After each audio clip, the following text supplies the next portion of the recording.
Panguva ino iyi nyika yeZimbabwe yochema yoti koma mapresidents paanenge achiita mamassive developments akadai so isusu vekweduwo vanenge vari kupi?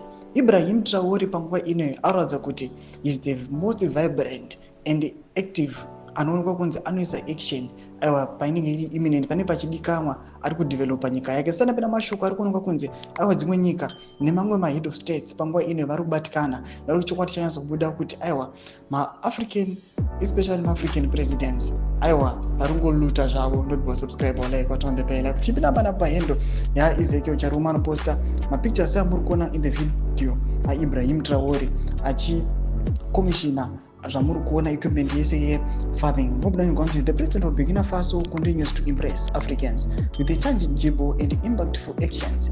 He has just provided the agricultural sector with the inputs and equipment for the 2025 to 2026 campaign. That's what it's all about. Mr. Africa is a shining example of distinguished African talent. Tomashko anobuda nyika pana zvisa muri kuona mapictures. Nyasikuona kuti Ibrahim Traore haazi munhu wewe anongotofoka kuti kana chienda vapo ndichakuitira zvakati, kana zvazodai ndichazodai, sezvinoitwa nevamwe vanhu vanozikamwa vadisappointa vanhu vakawanda vachiti free education zvakadai, pazvionekwa kunzi kana vachinge vazovamo into power hachimbofiri zvakaitiwa. Panguva ino Ibrahim Traore ari kuonekwa kunzi haazi kuuya achingotaura zvake mashoko, ari kuisa action, is executing.